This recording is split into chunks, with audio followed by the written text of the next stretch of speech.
Hello everyone, welcome to OK Physics. I am your physics faculty Amit Sharma.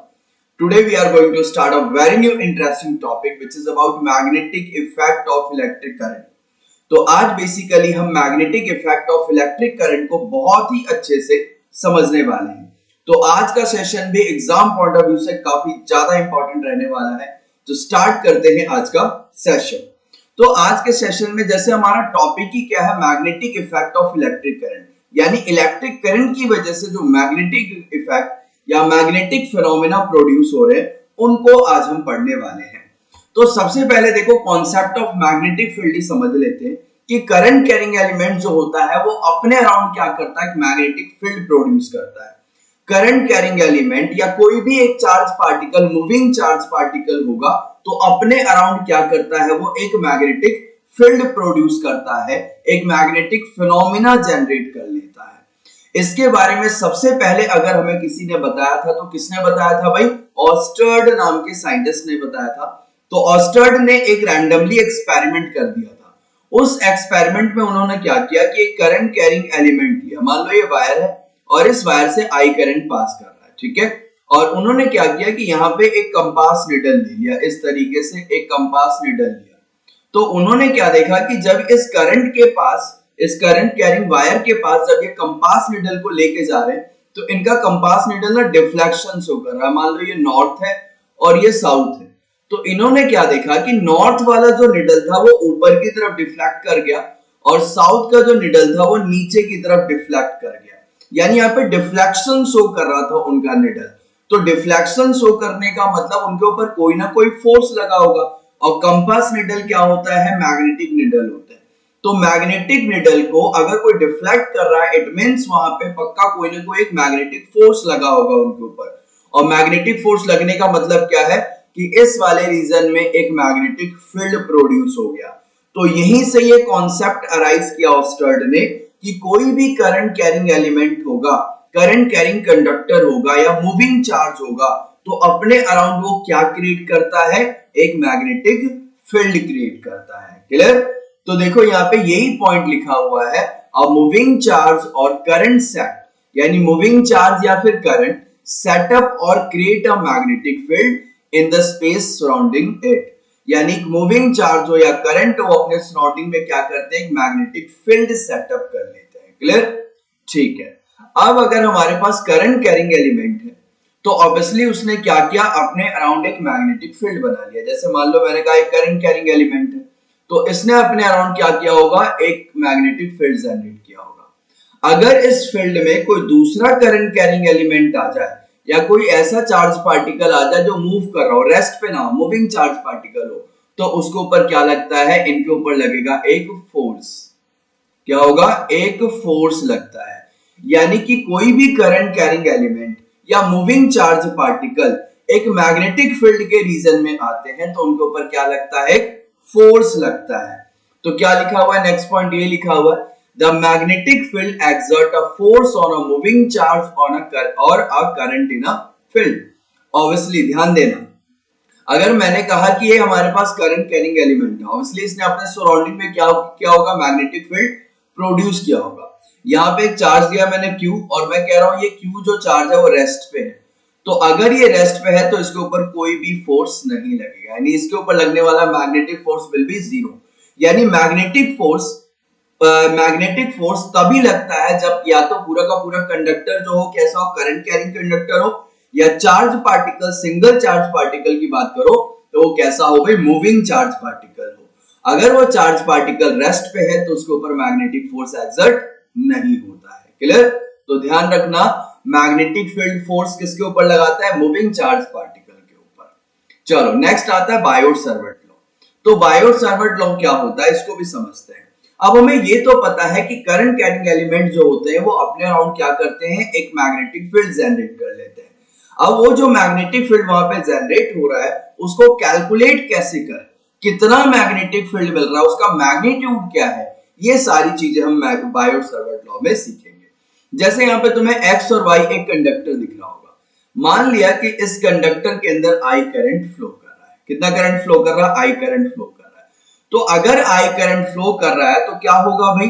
ये अपने around में एक magnetic field generate कर लेगा और हमें उस मैग्नेटिक फील्ड को कैलकुलेट करना है।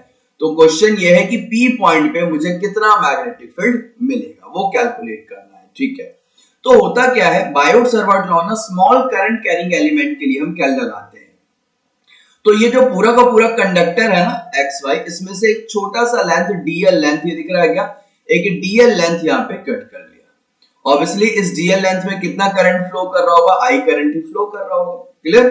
तो इस DL लेंथ में जो I करंट फ्लो कर रहा है उसकी वजह से P पॉइंट पे निकाल लो और फिर जब तुम्हें टोटल मैग्नेटिक फील्ड चाहिए उसके लिए इंटीग्रेशन कर देना। क्लियर? चलो, तो इस DL लेंथ की वजह से यहाँ पे जो मैग्नेटिक फील्ड निकालोगे कितना होगा, dB होगा। स्मॉल लेंथ के लिए स्मॉल मैग्नेटिक फील्ड मिलेगा। तो अकॉर्डिंग टू बायोट-सावर्ट लॉ, ये जो यहाँ पे छोटा सा जो मैग्नेटिक फील्ड मिल रहा है ना, this magnetic field is directly proportional to the current. This magnetic field is directly proportional to the DL and this magnetic field is directly proportional to sine of angle theta। यानी ये जो यहाँ theta बन रहा है ना, ये DL, देखो DL एक वेक्टर क्वांटिटी है। ठीक है, तो DL की डायरेक्शन वही होती है जो करंट की डायरेक्शन होती है। तो DL की डायरेक्शन ये होगी, ऊपर की तरफ जो एरो दिख रहा है ये, और R की डायरेक्शन क्या होगी, ये होगी R की डायरेक्शन, जिस डायरेक्शन में तुम्हें मैग्नेटिक फील्ड निकालना है। तो इन दोनों के बीच का जो एंगल हुआ वो क्या हुआ, ये थीटा हुआ। ठीक है, तो जो तुम यहाँ पे मैग्नेटिक फील्ड निकाल रहे हो डायरेक्टली प्रोपोर्शनल होता है किसके, साइन थीटा के, और dB is inversely proportional to the square of distance. और जब इन सबको हम कंबाइन करते हैं तो हमें क्या मिलता है, dB is directly proportional to IDL sine theta upon में R स्क्वायर। क्लियर? और जब यहां से हम प्रोपोर्शनैलिटी हटाते हैं तो यहाँ कांस्टेंट टर्म लगता है mu naught upon 4 pi I dl sine theta upon में R square. Clear? dB is equals to mu naught upon 4 pi I dl sine theta upon में R स्क्वायर। क्लियर? तो इस फॉर्मूले के बेसिस पे हम कैलकुलेट कर सकते हैं magnetic field at any point due to an current carrying element. Okay, तो ये तो हो गया तुम्हारा मैग्नीट्यूड फॉर्म। ये क्या हुआ, एक मैग्नीट्यूड फॉर्म हुआ। इसका एक वेक्टर फॉर्म भी होता है, तो वेक्टर फॉर्म क्या होता है उसको भी देखो। तो वेक्टर फॉर्म में ऑब्वियसली वेक्टर की बात करेंगे क्योंकि magnetic field is a vector quantity. तो dV vector is equals to mu naught over 4 pi I dl। ठीक है, I dl हो गया। अब ये जो साइन थीटा है ना, मैं यहाँ पे क्या करने जा रहा हूँ, ध्यान से देखना। नीचे R स्क्वायर है, मैंने उसे R क्यूब कर दिया, यानी R से डिवाइड किया और मैंने R से मल्टीप्लाई किया। ठीक है, और साथ में क्या था यहाँ पे, साइन थीटा है। ठीक है, अभी वही कर रहा हूँ, R से मल्टीप्लाई और R से डिवाइड किया। अब तुम्हें ये पता होगा कि जब भी साइन थीटा हटता है तो वहां पे क्या लगता है, क्रॉस प्रोडक्ट। तो mu naught upon 4 pi I dl cross R upon में R क्यूब। तो this is your vector form for the Coulomb's law. ये क्या है, तो वही है वेक्टर फॉर्म है किसके लिए, कूलम सॉरी बायोट-सावर्ट लॉ के लिए। बात आ गई समझ में? तो this is your vector form and this is your magnitude form. Clear है? चलो अब बढ़ते हैं थोड़ा और आगे। अब ये म्यू नॉट अपॉन 4 पाई क्या है, तो म्यू नॉट अपॉन 4 पाई एक कांस्टेंट वैल्यू है जिसकी वैल्यू होती है 10 की पावर माइनस 7। इसकी वैल्यू कितनी होती है, 10 की पावर माइनस 7 होती है। और यूनिट की अगर बात करूं तो यूनिट होता है इसका टेस्ला मीटर स्क्वायर पर एम्पियर। टेस्ला मीटर स्क्वायर पर एम्पियर। क्लियर? ये इसकी यूनिट होती है। तो ये छोटी छोटी चीजें तुम्हें ध्यान रखना है। अच्छा, अब ये dB इक्वल्स टू तुम्हें मिल गया। अब अगर पूरे की वजह से मैग्नेटिक फील्ड चाहिए तो for that you have to integration. तो उसके लिए तुम्हें इंटीग्रेट करना पड़ेगा क्वांटिटी को। तो ये देखो तुमने इंटीग्रेट कर दिया तो dB equals to B equals to mu naught upon 4 pi और ये इंटीग्रेट करके ये फॉर्मूला मिला तुम्हें B का। क्लियर? तो ये था तुम्हारा बायोट-सावर्ट लॉ। यानी बायोट-सावर्ट लॉ के हेल्प से तुम क्या कर सकते हो, किसी भी पॉइंट पे मैग्नेटिक फील्ड का मैग्नीट्यूड कैलकुलेट कर सकते हो कि भाई वहां पे मुझे कितना मैग्नेटिक फील्ड मिल रहा है। ओके, अब ये जो मैग्नेटिक फील्ड मिला, जैसे मैंने कहा ये करंट कैरिंग एलिमेंट था भाई X और Y। ठीक है, इसकी वजह से मुझे क्या मिल रहा था, ये मान लो पी पॉइंट यहां था, पी पॉइंट पे मुझे मैग्नेटिक फील्ड मिला जिसकी वैल्यू तुमने फाइंड कर ली। अब इसका डायरेक्शन चाहिए, तो इसका डायरेक्शन फाइंड करने के लिए क्या करते हैं, या तो राइट हैंड थंब रूल लगा दो, क्या लगाओ, राइट हैंड थंब रूल, या फिर स्क्रू रूल, ठीक है, क्योंकि इसका डायरेक्शन है तुम्हें डीएल क्रॉस आर से मिलेगा, डीएल क्रॉस आर से तुम्हें इसका डायरेक्शन मिलेगा। तो राइट हैंड थंब रूल क्या कहता है, राइट हैंड थंब रूल कहता है कि जिस डायरेक्शन में, ठीक है, जिस डायरेक्शन में तुम्हारा करंट हो उस डायरेक्शन में अपने थंब को रखो और अपने फिंगर को कर्ल कर लो। तो जिस डायरेक्शन में तुम्हारा फिंगर कर्ल होगा ना, वो किसके डायरेक्शन को देगा, मैग्नेटिक फील्ड के डायरेक्शन को देगा। अब देखो मान लो ये कंडक्टर है, एक्स वाई कंडक्टर है, ठीक है, अब ये एक्स वाई कंडक्टर है, तो मुझे मैग्नेटिक फील्ड एक बार इसके लेफ्ट में निकालना और एक बार राइट में निकालना है। तो भाई जिस इसमें करंट जो है वो ऊपर की तरफ जा रहा है, तो जिस डायरेक्शन में करंट है मैंने उस डायरेक्शन में थंब को रखा और अपने फिंगर को घुमाना शुरू किया। तो इस पॉइंट पे जब मैं गया तो मेरी फिंगर किधर जा रही है, अंदर की तरफ। तो ये वाला जो पॉइंट होगा यहाँ पे मैग्नेटिक फील्ड किधर होगा, inside, inside the screen, screen के अंदर। और जब देखो यहाँ पे इस साइड के देखो मैग्नेटिक फील्ड क्या होगा, उंगलियां इस तरीके से घूम के वापस आ रही है मेरी तरफ, तो इस साइड जो मैग्नेटिक फील्ड होगा उसकी डायरेक्शन क्या होगी, आउटसाइड। क्लियर। तो इसी तरीके से अगर मैं इस वाले पॉइंट पे कहूं तो मैग्नेटिक फील्ड की डायरेक्शन क्या होगी, इनसाइड, और दूसरी तरफ मैग्नेटिक फील्ड की डायरेक्शन क्या होगी, आउटसाइड। क्लियर, बात आई समझ में। तो ये है तुम्हारा तरीका मैग्नेटिक फील्ड के डायरेक्शन को पता करने का। चलो अब बढ़ते हैं थोड़ा सा और आगे। नेक्स्ट आता है हमारा क्या, magnetic field due to long straight current carrying conductor. ठीक है, मान लो कि ये जो दिख रहा है ना कंडक्टर है जो कि बहुत ही लॉन्ग है, ठीक है, स्ट्रेट है, और इसमें आई करंट हमारा फ्लो कर रहा है। अब इस स्ट्रेट कंडक्टर की वजह से किसी पॉइंट P पे मुझे मैग्नेटिक फील्ड फाइंड करना है। क्लियर, स्ट्रेट कंडक्टर की वजह से किसी पॉइंट P पे क्या करना है, मुझे मैग्नेटिक फील्ड फाइंड करना है, कितना मैग्नेटिक फील्ड मिलेगा। तो भाई ध्यान से देखो, कुछ चीजें वो देखो, तुम्हें क्या करना पड़ेगा मैग्नेटिक फील्ड के लिए, ये लॉन्ग स्ट्रेट कंडक्टर के जो एंड है ना, उन दोनों एंड को तुम्हें उस पॉइंट से मिलाना पड़ेगा जिस पॉइंट पे तुम्हें मैग्नेटिक फील्ड कैलकुलेट करना है। और ये पॉइंट भी कहीं भी हो सकता है, ये मत सोचना बिल्कुल इस कंडक्टर के बीचों बीच, नहीं, कहीं भी हो सकता है। ठीक है, कहीं भी हो सकता है। तो ये पॉइंट भी मान लो यहाँ पे देख लो, कंडक्टर के बीचों बीच नहीं है, थोड़ा सा ऊपर की तरफ है ना, बिल्कुल बीचों बीच से थोड़ा सा ऊपर की तरफ है ये पॉइंट, वहां पे तुम्हें मैग्नेटिक फील्ड निकालना है। तो इन दोनों पॉइंट को मिला दो।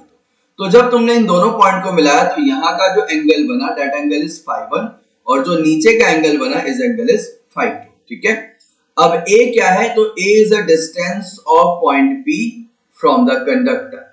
इस कंडक्टर से P पॉइंट तक का जो डिस्टेंस है उसे हमने क्या माना है, A, and I is the current flowing in the conductor.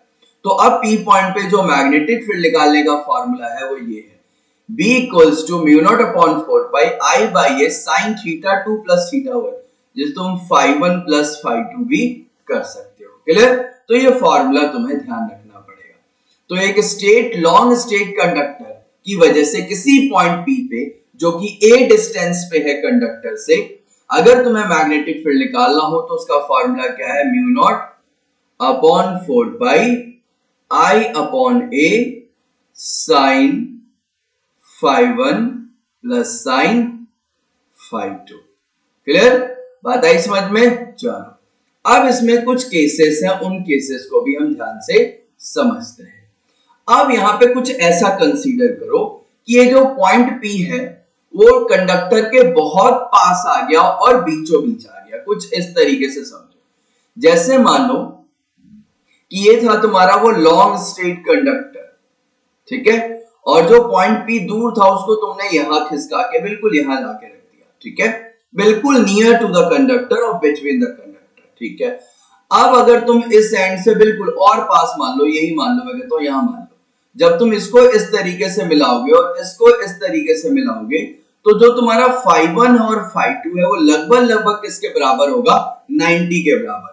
क्योंकि ये बिल्कुल यहाँ पे देखो थोड़ा सा ही अगर दिखाई देगा ना, लाइन टेढ़ी है, अदरवाइज ये लाइन बिल्कुल किसके आसपास है, 90 डिग्री के ही आसपास है। तो φ1 और φ2 को हम कितना मान लेते हैं, लगभग लगभग 90 के बराबर होता है तो उसे 90 के इक्वल मान लेते हैं।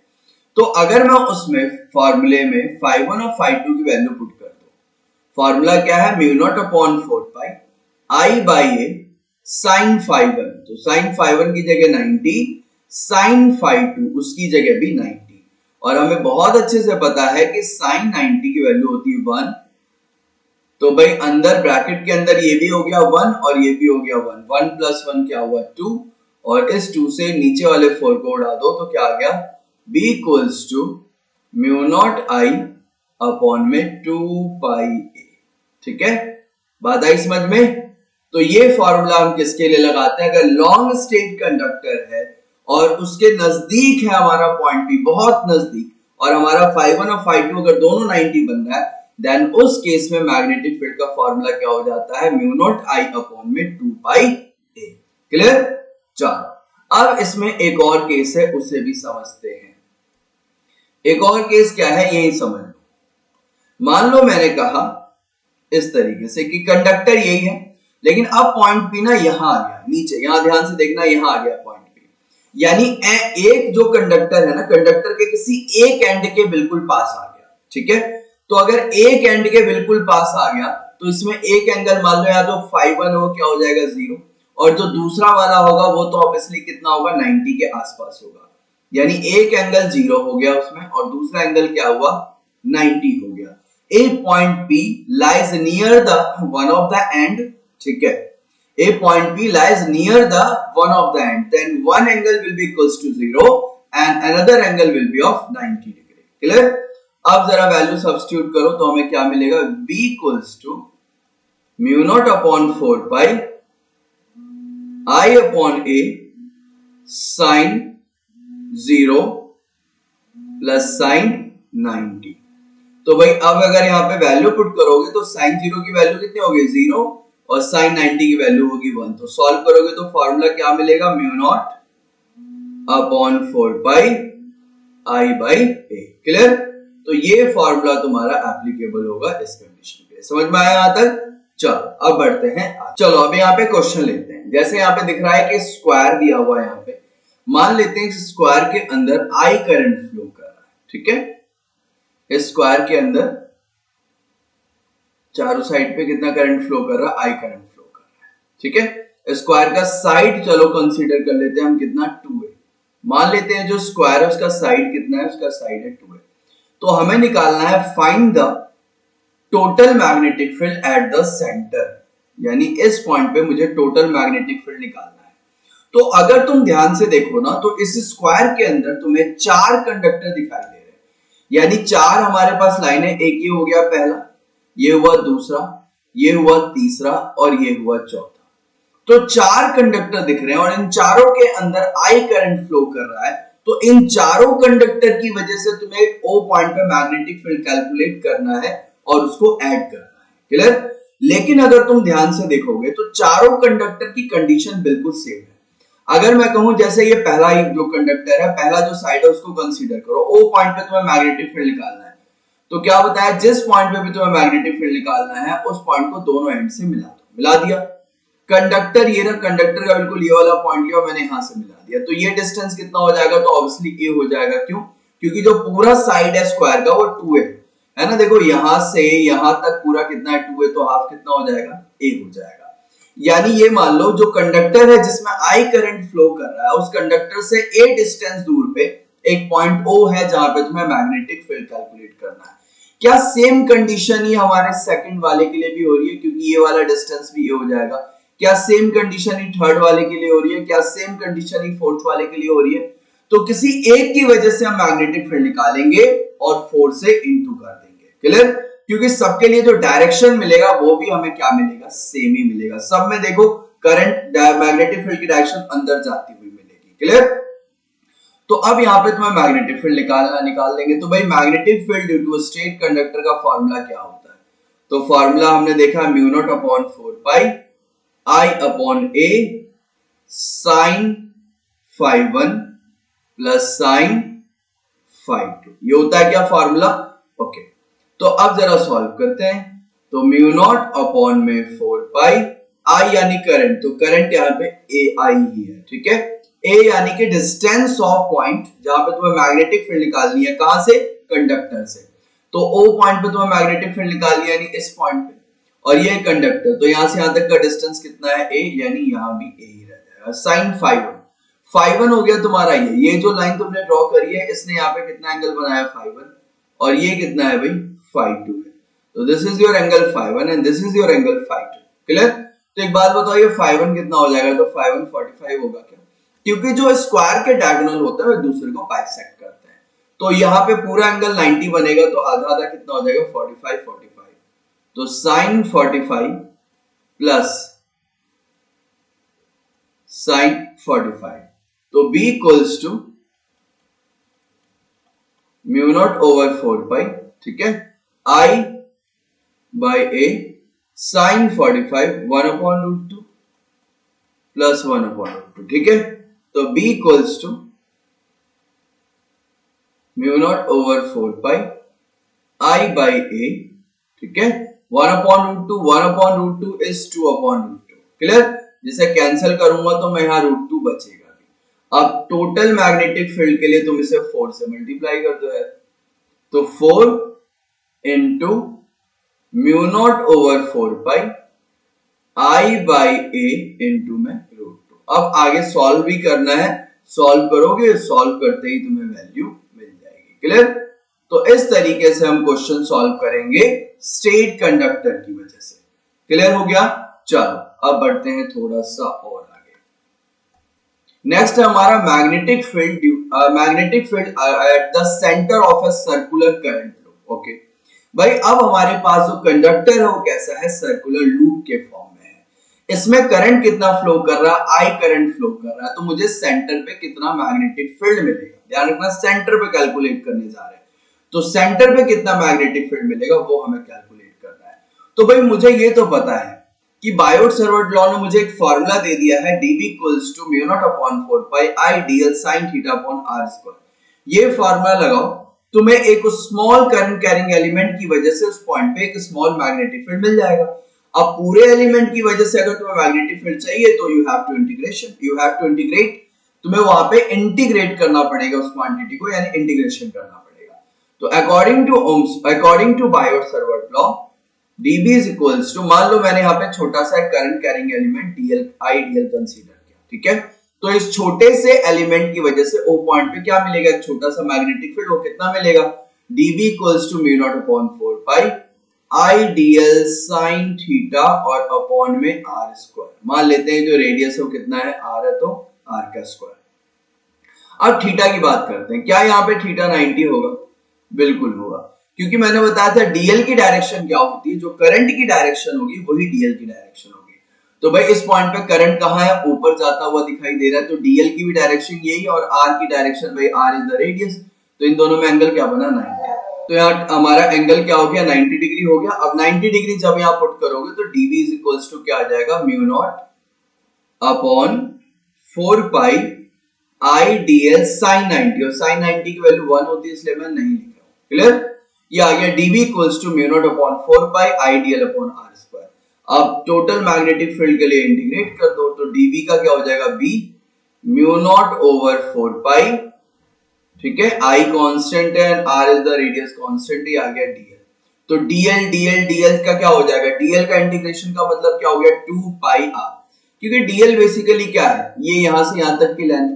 वैसे एक छोटा सा dl ये लोगे, छोटा dl ये लोगे, तो ये क्या हो जाएगा, b equals to mu naught upon 4 pi i upon r square और इनटू में 2 पाई r। क्लियर। तो अब देखो क्या होगा, एक r से एक r कैंसिल, 2 पाई से ये कैंसिल होके 2 आ जाएगा। तो फॉर्मूला क्या मिला हमें, b equals to mu naught i ऊपर और नीचे हमें क्या मिला, 2r। क्लियर। तो ये मिल गया तुम्हें magnetic field at the centre of a current carrying circular loop, यानी करंट कैरिंग सर्कुलर लूप जिसका रेडियस r है, उसके सेंटर पे मुझे कितना मैग्नेटिक फील्ड मिलेगा, तो b equals to mu naught i upon में 2r। ओके। अब अगर कहते हैं कि ये जो सर्कुलर टर्न है हमारा, वो नंबर ऑफ टर्न इसमें n है, तो इसके आगे क्या लगा दो, n लगा देना। n is the number of total turn of a circular loop. Clear. तो यहीं पे ये लिखा हुआ है n mu naught I upon में 2r फॉर्मूला। अब ये आउटवर्ड और इनवर्ड क्या है, तो डायरेक्शन है। अब यहाँ देखो, यहाँ पे करंट क्या है भाई, एंटी क्लॉकवाइज है ना।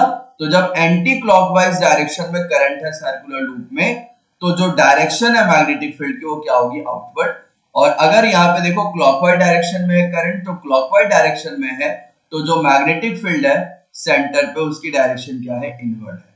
क्लियर, बात आई समझ में। नेक्स्ट टॉपिक है हमारा सेमी सर्कल के लिए। जिस तरीके से अभी हमने पूरे सर्कुलर लूप के लिए मैग्नेटिक फील्ड निकाला सेंटर पे, अब अगर हमारे पास क्या हो, सेमी सर्कल हो तो क्या होगा। तो देखो उसके लिए भी काफी इजी है। मान लेते हैं कि भाई ये हमारा क्या है, सेमी सर्कल है। अब इस सेमी सर्कल के अंदर आई करंट फ्लो कर रहा है और ये है सेंटर, और इस सेंटर पे हमें मैग्नेटिक फील्ड कैलकुलेट करना है। और मान लेते हैं जो रेडियस है वो कितना है, स्मॉल आर है। चलो कैलकुलेट करते हैं फटाफट से। तो dv इज इक्वल्स टू, अगर मैं यहाँ पे एक छोटा सा करंट कैरिंग एलिमेंट ले लूं dl, तो इसकी वजह से जो मुझे सेंटर पे मैग्नेटिक फील्ड मिलेगा छोटा सा, तो अकॉर्डिंग टू बायोट-सावर्त लॉ उसका फॉर्मूला क्या है, mu naught upon 4 pi I D L sine theta upon में आर स्क्वायर। तो dv is equals to, again theta यहाँ पे कितना है, 90 डिग्री, ठीक है, क्योंकि dl की डायरेक्शन ये होगी और r तुम्हारा ये है, तो इन दोनों के बीच में एंगल तो 90 बनना है ना ये, ठीक है। तो अगेन एंगल इज 90 डिग्री, तो साइन 90 की वैल्यू 1 होता है, तो dv इक्वल्स टू क्या बन जाएगा, mu naught over 4 pi I D L बटे में R square. This is your dv। But ये तो स्मॉल करंट कैरिंग एलिमेंट के लिए आया, फॉर टोटल हमें क्या करना पड़ेगा, इसे इंटीग्रेट करना पड़ेगा।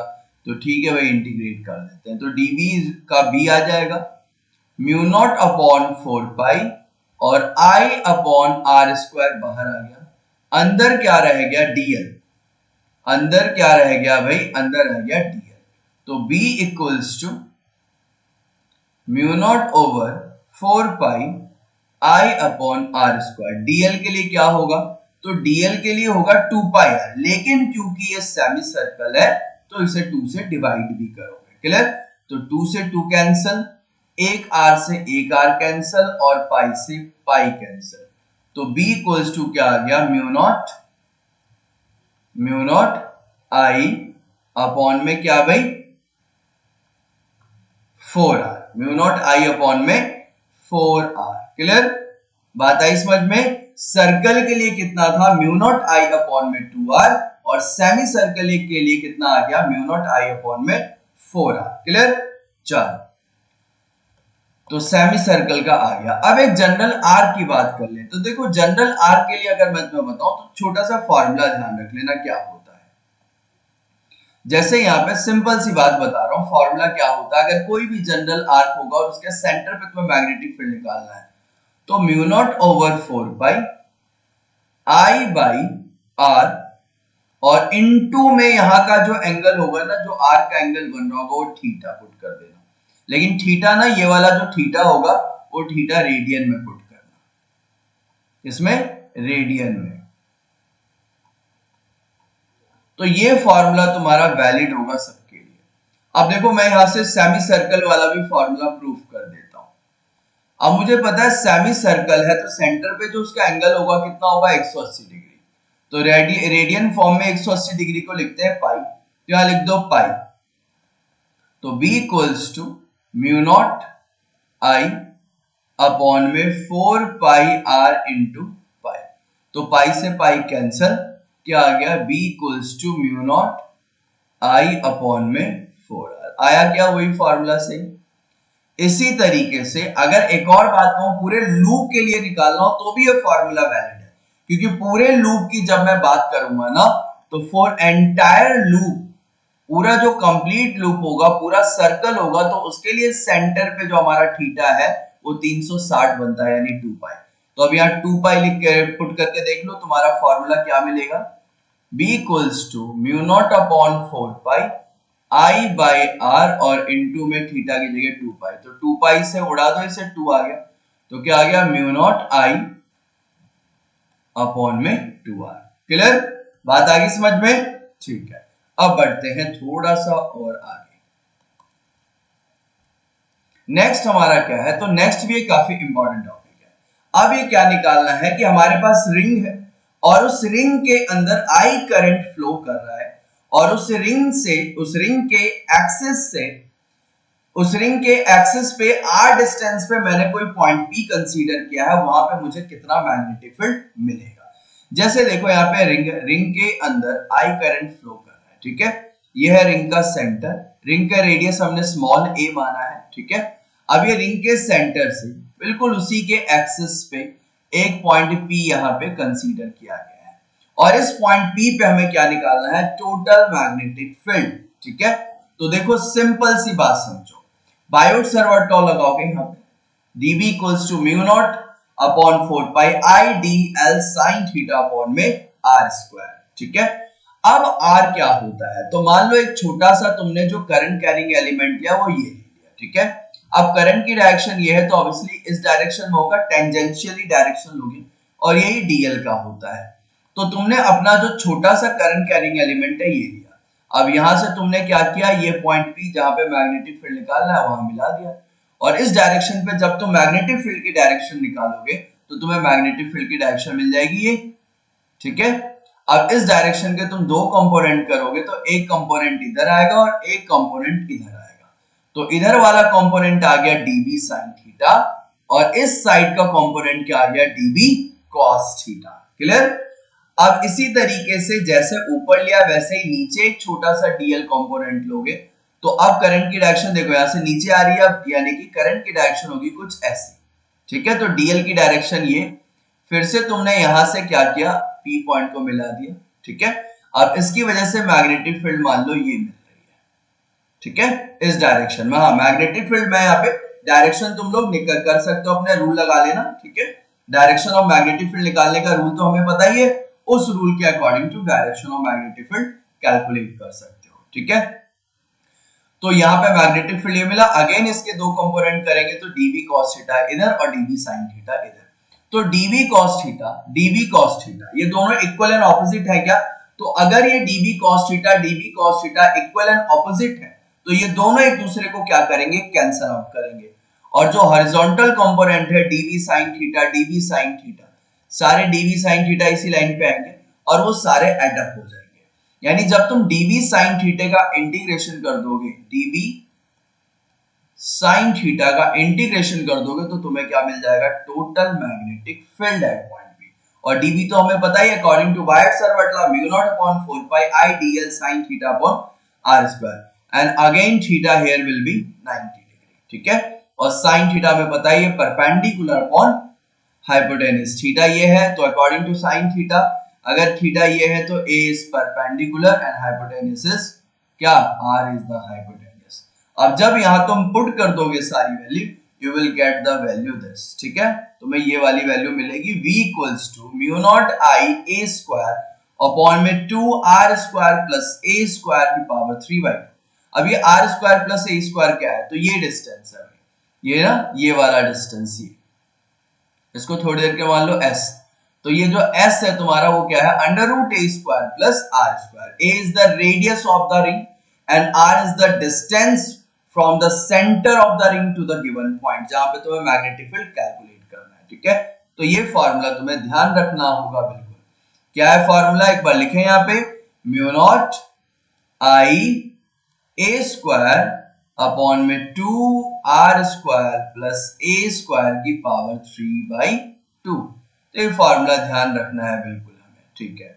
अब इसमें कुछ केसेस भी बना लेते हैं। अगर मान लो ये पॉइंट P जो है वो यहां से उठ के O पे आ जाए, बिल्कुल सेंटर पे ही आ जाए, ठीक है। A point P lies on the centre, तो अगर सेंटर पे होगा तो ये जो r डिस्टेंस है, ध्यान से देखना, ये इसकी वैल्यू 0 हो जाएगी क्या, क्योंकि r इज द डिस्टेंस कहां से कहां तक, from the centre of the ring to the point P। अब पॉइंट P उठ के कहां आ गया, सेंटर पे ही आ गया, तो सेंटर से सेंटर तक का डिस्टेंस क्या होगा, 0, क्योंकि पॉइंट P सेंटर पे ही आ गया है। तो r की वैल्यू ऑब्वियसली कितनी हो जाएगी, 0। तो इस r की वैल्यू तुम जरा 0 पुट करो तो तुम्हें वैल्यू क्या मिलेगी, जरा ध्यान से देखना, mu naught i a square और नीचे है 2, तो भाई ये तो 0 हो गया ना, r की वैल्यू कितनी होगी, 0, रहा क्या, a स्क्वायर की पावर 3/2। तो ये ए स्क्वायर का जो स्क्वायर है और ये 3/2 का जो 2 है वो कैंसिल आउट करेंगे तो यहाँ आ जाएगा ए क्यूब। आएगा क्या 2a क्यूब। अब a क्यूब से ये कैंसिल हो जाएगा क्या, तो फॉर्मूला क्या मिला हमें, mu naught I A upon में, sorry mu naught I upon में 2a। यहाँ पे a नहीं आएगा, ये नहीं आएगा क्योंकि ये तो कैंसिल हो गया ना। क्लियर? क्या यही फॉर्मूला अभी हमने पढ़ा क्या कि सर्कुलर लूप है उसके सेंटर पे कितना मैग्नेटिक फील्ड मिलेगा, इतना ही मिलता था म्यू नॉट आई अपॉन में 2a, where a is the radius, वहां 2r ले रहे थे, यहाँ 2a हो गया। क्लियर? बात आई समझ में? ठीक है। अब अगर यहाँ पे एक और केस में बना दूं कि एक point P lies very far, point P को तो बहुत दूर लेके चले गए भाई, तो R डिस्टेंस क्या होगा, बहुत बड़ा हो जाएगा क्या, इफ, यहाँ पे कर रहा हूं मैं, if R is much much much greater than A, अगर पॉइंट P बहुत दूर चला गया तो ये जो R डिस्टेंस है वो काफी बड़ा हो जाएगा as compare to the radius of point, तो तुम A को कर दोगे नेग्लेक्ट। अब A जब यहां से ये वाला A नेग्लेक्ट होगा तो क्या बचेगा, ये बचेगा B equals to mu naught I A square upon में, ठीक है, 2 R square plus A square की पावर 3/2 है। अब ए को तो नेग्लेक्ट करना है तो रहा क्या, आर स्क्वायर की पावर 3/2, 2 से 2 कैंसल, तो क्या बचा, आर क्यूब बचा। क्लियर? बात आई समझ में? तो ये छोटी छोटी बातें तुम्हें ध्यान रखनी है। चलो अब बढ़ते हैं थोड़ा सा और आगे। तो रिंग की बातें तो हो गई भाई हमसे, ठीक है। अब एक क्वेश्चन आ गया यहाँ पे। क्वेश्चन क्या कह रहा है, देखो यहाँ पे क्या है कि एक यहाँ पे, जरा ध्यान से देखना, एक यहाँ पे स्ट्रेट कंडक्टर दिख रहा है क्या, ये पूरा का पूरा यहाँ से यहाँ तक, इसको मैंने माना पहला कंडक्टर। फिर इसी से जुड़ा हुआ एक कंडक्टर दिख रहा है मुझे सेमी सर्कल के शेप में, सर्कुलर शेप में, एक सर्कुलर आर्क दिख रहा है, सेमी सर्कल है, इसको मैंने नाम दिया दूसरा कंडक्टर। और फिर उसके बाद फिर से एक क्या बन गया, स्ट्रेट कंडक्टर बन गया, इसको मैंने कहा तीसरा कंडक्टर। तो यहाँ पे टोटल कितने करंट कैरिंग कंडक्टर दिख रहे हैं, तो भाई यहाँ पे टोटल हमें 3 करंट कैरिंग कंडक्टर दिख रहे हैं। क्लियर? अब इन तीनों करंट कैरिंग कंडक्टर की वजह से ये सेंटर दिया हुआ है C, इसके सेंटर पे तुम्हें क्या निकालना है, मैग्नेटिक फील्ड कैलकुलेट करना है। चलो अब ध्यान से समझना भाई, बात बहुत इंपॉर्टेंट बता रहा हूं। अगर जिस पॉइंट पे तुम्हें मैग्नेटिक फील्ड निकालना है, जैसे मान लो एक कंडक्टर है, इसमें I करंट फ्लो कर रहा है और मैं कह रहा हूं इस कंडक्टर की वजह से ये पॉइंट P है, इस पॉइंट P पे तुम मैग्नेटिक फील्ड निकालो, तो जिस पॉइंट पे तुम मैग्नेटिक फील्ड निकाल रहे हो, अगर उसी लाइन को तुम एक्सटेंड कर दो तो क्या हो रहा है भाई, पॉइंट P उसी कंडक्टर के ऊपर आ गया क्या, या उसी लाइन के ऊपर, उसी एक्सिस के ऊपर आ गया क्या जिस एक्सिस पे तुम्हारा कंडक्टर रखा हुआ है। तो अगर ऐसी कभी कंडीशन बने ना कि एक्सिस ऑफ कंडक्टर के ऊपर ही तुम्हारा पॉइंट P दिया हुआ है, तो वहां पे मैग्नेटिक फील्ड 0 होता है। ठीक है, यानी कहने का मतलब ये करंट कैरिंग कंडक्टर है और तुमसे इस करंट कैरिंग कंडक्टर की वजह से मैग्नेटिक फील्ड इसी पॉइंट, इसी के ऊपर पूछ रहा है, तो मैग्नेटिक फील्ड ऑब्वियसली क्या हो जाता है, 0 हो जाता है। क्लियर? बात आई समझ में? ये चीज ध्यान रखना। तो यहाँ पे कुछ यही कंडीशन बन रही है, अगर तुम पहले कंडक्टर को अगर आगे एक्सटेंड कर दो या तीसरे कंडक्टर को तुम पीछे की तरफ एक्सटेंड कर दोगे ना, तो ये तीनों के, ये दोनों कंडक्टर का जो एक्सिस है ना, उसी के ऊपर तुम्हारा वो सर्कुलर लूप का सेंटर लाई कर रहा है। तो इन दोनों की वजह से यानी B1 और B3 इज इक्वल्स टू 0। बात आई समझ में? अब अगर मान लो B2 निकालना है तो B2 तो कैलकुलेट कर सकते हैं। B2 क्या है, सेमी सर्कल, अभी हमने निकाला भी। ठीक है, तो B2 का फॉर्मूला क्या होता है, म्यू नॉट आई अपॉन में कितना भाई, म्यू नॉट आई अपॉन में 4r, है ना। अब बाकी निकालने का तरीका तो हमने पढ़ा है ना, मैं पीछे प्रूफ भी किया है, ये देखो, ये रहा semi circle, mu naught I upon में 4r। चलो अब बढ़ते हैं थोड़ा आगे। हाँ, अब यहाँ पे टोटल मैग्नेटिक फील्ड तुम्हें यही मिलेगा और डायरेक्शन तो तुम पता कर ही सकते हो। डायरेक्शन कैसे पता करोगे, तो भाई करंट की डायरेक्शन में अपने थंब को रखोगे, तो करंट किधर जा रहा है, तो करंट जा रहा है भाई इस डायरेक्शन में, तो इसी डायरेक्शन में डीएल होगा, तो करंट की डायरेक्शन ये, तो थंब पे देखो, थंब को अपने, सॉरी थंब को करंट की डायरेक्शन में रखोगे, फिंगर को कर्ल करो, तो अब देखो सी पॉइंट पे मेरा फिंगर किधर आ रहा है, तो सी पॉइंट पे मेरा फिंगर बाहर की तरफ आ रहा है, यानी यहाँ पे जो मैग्नेटिक फील्ड होगा वो उसकी डायरेक्शन क्या होगी, आउटवर्ड होगी। क्लियर, तो ये चीज ध्यान रखना। नेक्स्ट आगे बढ़ते हैं। अब यहाँ पे एक और क्वेश्चन दिया हुआ है। अब इस क्वेश्चन का आंसर तुम लोग बताओगे मुझे। मैं यहाँ पे छोटा सा हिंट देने वाला हूँ तुम्हें। देखो यहाँ पे टोटल कितने कंडक्टर है पहले वो देखते हैं। तो एक ये डीए दिख रहा है क्या मुझे, फर्स्ट, फिर ये डीसी दिख रहा है, इसको मैंने कहा सेकंड, फिर सीबी दिख रहा है, इसको मैंने कहा थर्ड, और फिर मुझे बीए दिख रहा है, इसको मैंने कहा फोर्थ। टोटल 4 कंडक्टर दिख रहे हैं और इन चारों की वजह से हमें टोटल मैग्नेटिक फील्ड कैलकुलेट करना है। कहां पे, एट पॉइंट, इस ओ पॉइंट पे कैलकुलेट करना है। क्लियर, चलो कैलकुलेट करते हैं। तो अब मुझे बताओ B1 कितना हो जाएगा। तो B1 तो तुम कहोगे 0, क्यों, क्योंकि B1 यानी कि डीए जो कंडक्टर दिख रहा है हमें, उसको अगर मैं एक्सटेंड कर दूंगा तो एक्सटेंड करने पे उसकी जो लाइन है वो कहां पे लाई कर रही है, ओ पॉइंट पे ही लाई कर रही है। ठीक है, यानी कि डीए कंडक्टर की जो एक्सिस है ना, उसी एक्सिस पे तुम्हारा पॉइंट है जिस पे तुम्हें मैग्नेटिक फील्ड कैलकुलेट करना। और ऐसा ही बीसी के साथ भी हो रहा है। तो B1 और B3 इन दोनों की वजह से तो कोई मैग्नेटिक फील्ड मिलने वाला है, यानी मैग्नेटिक फील्ड जो मिलेगा वो B2 और B4 की वजह से मिलेगा। तो भाई B2 निकाल दो। तो B2 तो मुझे पता है, B2 क्या है, जनरल आर्क। तो आर्क का फॉर्मूला अभी हमने क्या देखा, mu naught upon 4 pi I by R और इनटू में थीटा। क्लियर, तो बस हो गया काम हमारा। तो B2 कितना आ जाएगा, B2 आ जाएगा म्यू नॉट आई अपॉन में 4 पाई आर, आर यानी कि रेडियस। तो B2 ये वाला कंडक्टर है ना, जो ऊपर वाला आर्क है ये वाला। ठीक है, तो इसका रेडियस कितना है, तो इसका रेडियस है b। तो I upon B, theta is the theta, theta यानी कि जो सेंटर पे एंगल है। तो according to question angle theta ही दिया हुआ है, तो ये आ गया B2। इस तरीके से B4 निकाल लो। तो B4 क्या आएगा, म्यू नॉट अपॉन में 4 पाई आई बाई आर। तो अब इसके लिए छोटे वाले जो आर्क था, इसके लिए आर हमारा कितना है, ए है। तो यहां लिखोगे mu naught upon 4 pi I by A into में थीटा।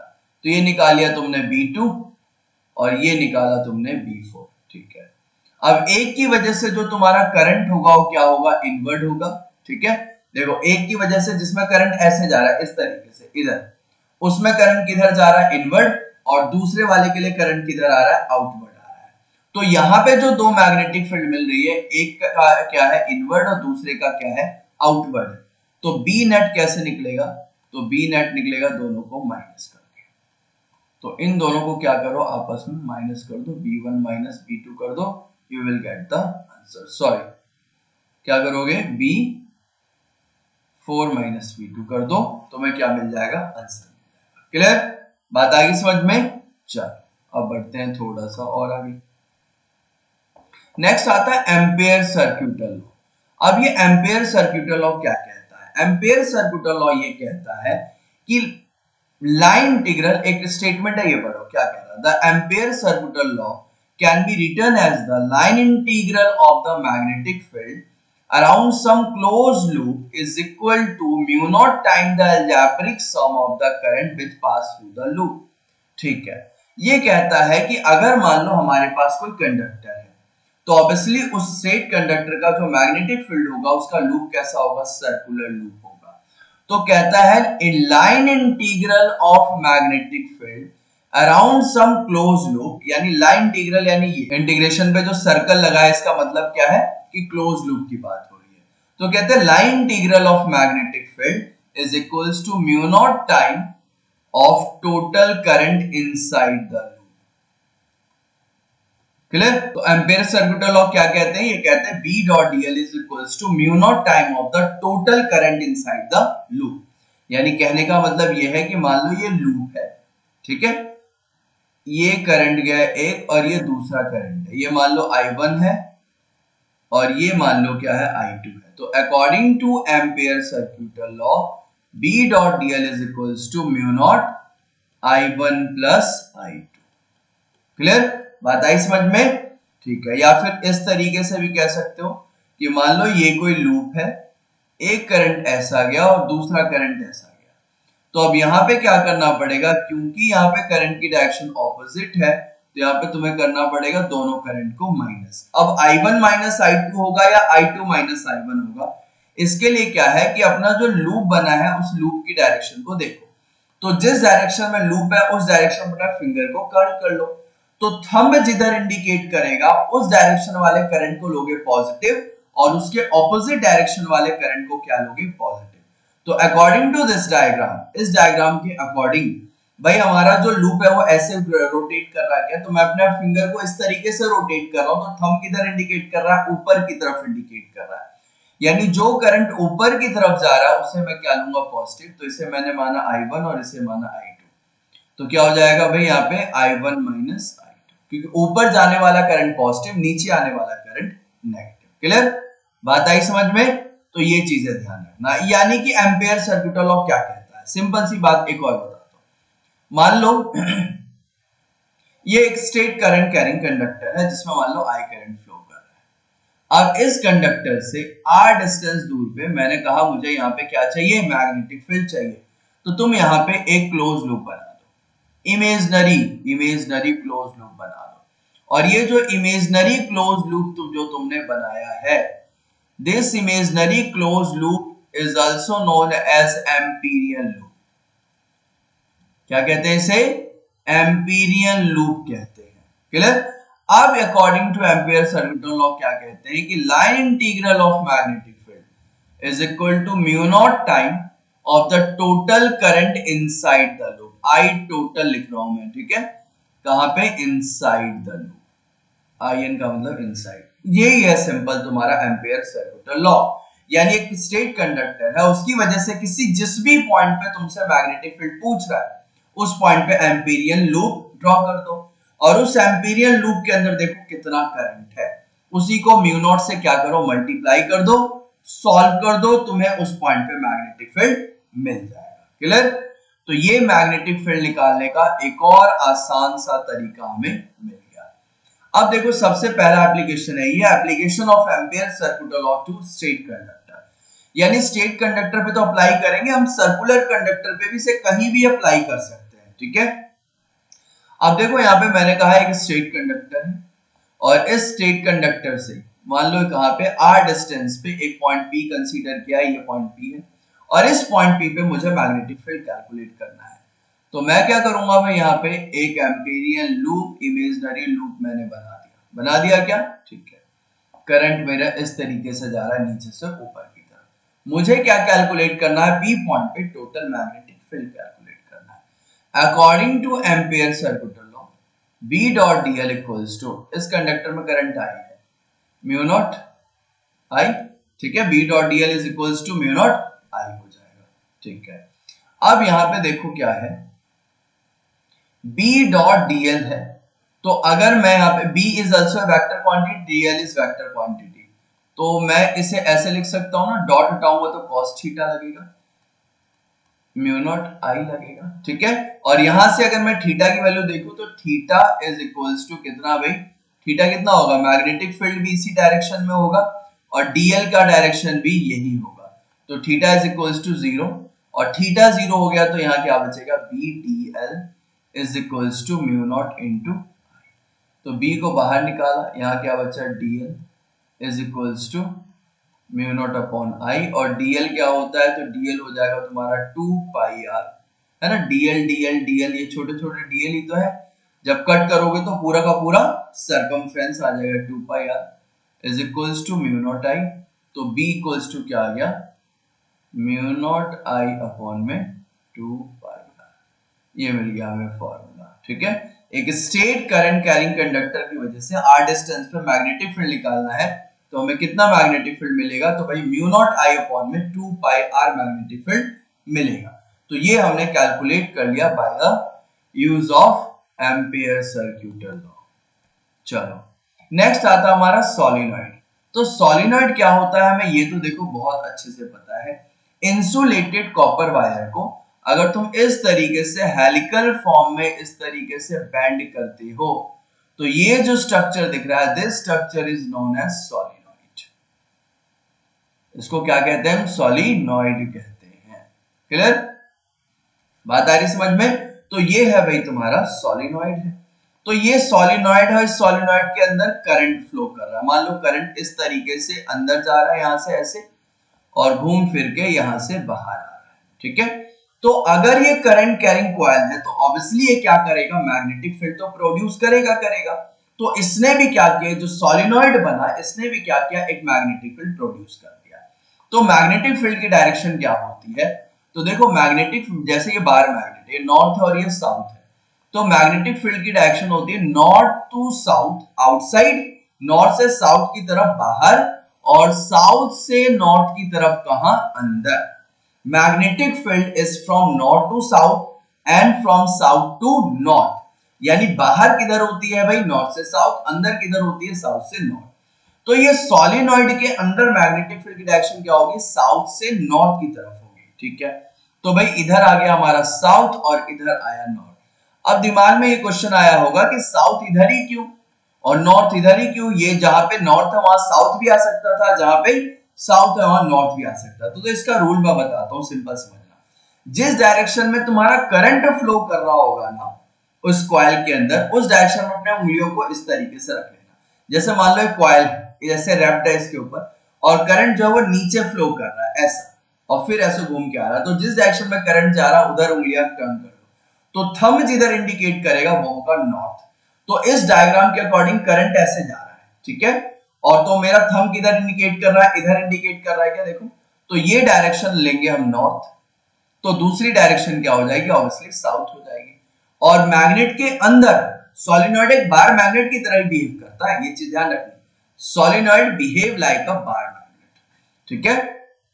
तो ये साउथ हो गया, नॉर्थ हो गया। तो अंदर मैग्नेटिक फील्ड की डायरेक्शन क्या होती है, साउथ टू नॉर्थ। तो ये हमने बना दिया एरो इस तरीके से, क्लियर। और मैग्नेटिक फील्ड क्लोज लूप बनाती है, तो इस तरीके से घूम के वापस भी पहुंचेगी, ठीक है, इस तरीके से घूम के वापस भी पहुंचेगी। बाहर जो डायरेक्शन होती है नॉर्थ से साउथ, और अंदर जो डायरेक्शन होती है वो साउथ टू नॉर्थ होती है, क्लियर।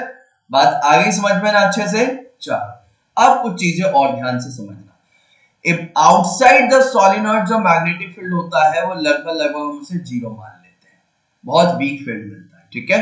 और इनसाइड द सोलिनॉइड जो मैग्नेटिक फील्ड होता है बहुत स्ट्रांग होता है, बहुत ही ज्यादा स्ट्रांग होता है। सारे के सारे मैग्नेटिक फील्ड लाइंस तुम्हें पैरेलल दिख रहे होंगे, यानी यूनिफॉर्म मैग्नेटिक फील्ड्स मिलते हैं इसके अंदर, ठीक है। यूनिफॉर्म मैग्नेटिक फील्ड मिलने का मतलब क्या है कि मैग्नेटिक फील्ड की डायरेक्शन और मैग्नेटिक फील्ड की स्ट्रेंथ लगभग अंदर यानी मिडल वाले रीजन में इक्वल होंगी। यानी मैं कह रहा हूं कि यहां से यहां तक का जो रीजन है ना, इस रीजन के अंदर मैग्नेटिक फील्ड लाइंस देख रही है बिल्कुल पैरेलल दिख रही है। यानी पैरेलल का मतलब यूनिफॉर्म मैग्नेटिक फील्ड है वहां पे, और यूनिफॉर्म मैग्नेटिक फील्ड है तो क्या होगा भाई, मैग्नेटिक फील्ड की डायरेक्शन और स्ट्रेंथ क्या मिलती है, बिल्कुल सेम मिलती है, क्लियर। और इनसाइड द सोलिनॉइड यहाँ पे सबसे ज्यादा मैग्नेटिक फील्ड की स्ट्रेंथ होती है, चीज ध्यान रखना। अब इनसाइड द सोलिनॉइड कितना मैग्नेटिक फील्ड मिलता है, तो इसका जवाब है B equals to mu naught NI।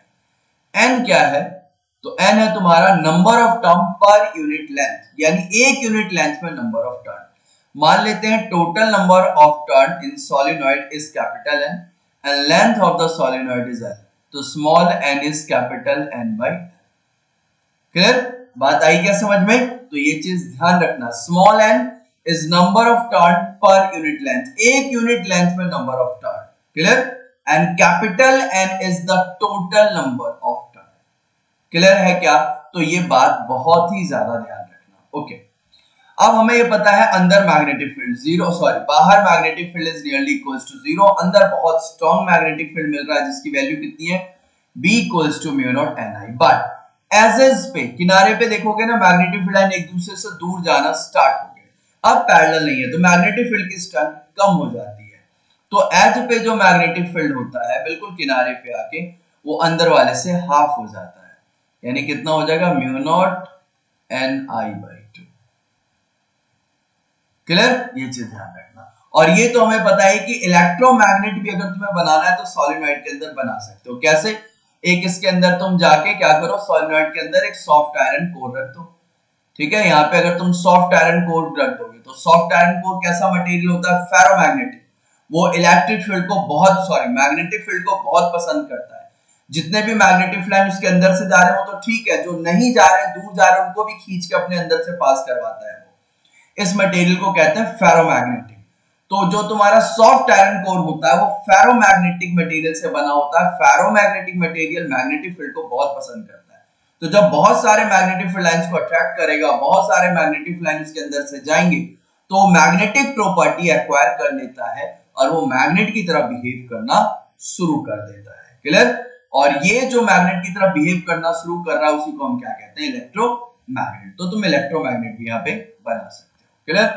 हाँ, अब सोलेनोइड के अंदर अगर मान लो मैग्नेटिक फील्ड की स्ट्रेंथ को बढ़ानी है तो क्या करो? तो देखो यहाँ पे B equals to mu naught Ni, यानी नंबर ऑफ टर्न को अगर तुम number of turn per unit length बढ़ाते हो तो भी तुम्हारा मैग्नेटिक फील्ड स्ट्रेंथ बढ़ेगा।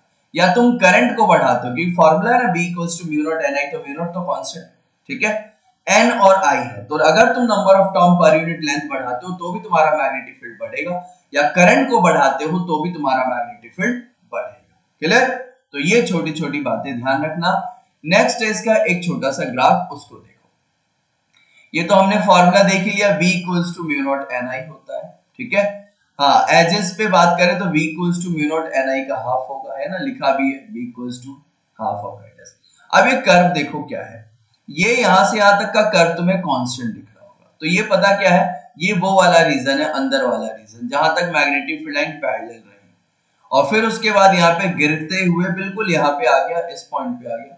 तो ये पॉइंट क्या है, मान लो यहाँ पे मैग्नेटिक फील्ड तुम्हें B मिल रही है, तो ये जो पॉइंट है यहाँ पे मैग्नेटिक फील्ड हाफ हो गया, और फिर उसके बाद ये कांस्टेंट हो गया। क्लियर? बात आ गई समझ में? तो ये तुम्हारा एक सोलेनोइड के अंदर जो मैग्नेटिक फील्ड है with respect to their axis, उसका ग्राफ है, तो ध्यान रखना है। चलो, अब जैसे हमने सोलेनोइड सीखा, नेक्स्ट जो टॉपिक है वो है टॉरॉइडल सोलेनोइड यानी टॉरॉइड। अब टॉरॉइड क्या होता है? सोलेनोइड को भी पकड़ के ऐसे घुमा दो, स्प्रिंग देखा है ना, स्प्रिंग, तो स्प्रिंग का जो शेप है वो सोलेनोइड है, और उसको ऐसे टर्न कर दोगे, घुमा दोगे ना, एक सर्कुलर लूप में जब उसे कन्वर्ट कर दोगे तो टॉरॉइड बन जाता है, टॉरॉइडल सोलेनोइड। अब टॉरॉइडल सोलेनोइड है, इसका डायग्राम यहाँ पे बना हुआ दिख रहा होगा। तो टॉरॉइडल सोलेनोइड में भी क्या करता है, ऑब्वियसली करंट जा रहा दिख रहा है कि यहाँ से करंट गया और यहाँ से घूम फिर के बाहर निकल गया, तो हमें क्या निकालना है, मैग्नेटिक फील्ड निकालना है। तो यहाँ पे जो मैग्नेटिक फील्ड कैलकुलेट करते हैं वो तीन जगह कैलकुलेट करते हैं। एक इस वाले रीजन में, मान लो एक क्यू पॉइंट है बाहर, बिल्कुल टॉरॉइड के बाहर, एक टॉरॉइड के बिल्कुल अंदर, ठीक है, और एक यहाँ पे, एक कहाँ निकालते हैं, एक इनसाइड में निकालते हैं और एक इंटीरियर में निकालते हैं। चलो, अगर मैं कहूं तो मैं इनसाइड द टॉरॉइड, ठीक है, इनसाइड द टॉरॉइड, यहां समझो, मैं यहां डायग्राम बना। अब देखो यहाँ पे हमें क्या निकालना है, मैग्नेटिक फील्ड निकालना है। मान लेते हैं हम कहां निकाल रहे हैं भाई, इनसाइड द टॉरॉइड। पहला जो केस ले रहे हैं वो कहां ले रहे हैं, इनसाइड द टॉरॉइडल सॉलिनॉइड, अंदर। मान लो मैंने कहा ये मेरे पास पॉइंट P है, इस पॉइंट P पे क्या निकालो, मैग्नेटिक फील्ड कैलकुलेट करो। तो जिस पॉइंट पे भी तुम्हें मैग्नेटिक फील्ड कैलकुलेट करना है वहां पे क्या करो, एक एम्पीरियन लूप बना दो।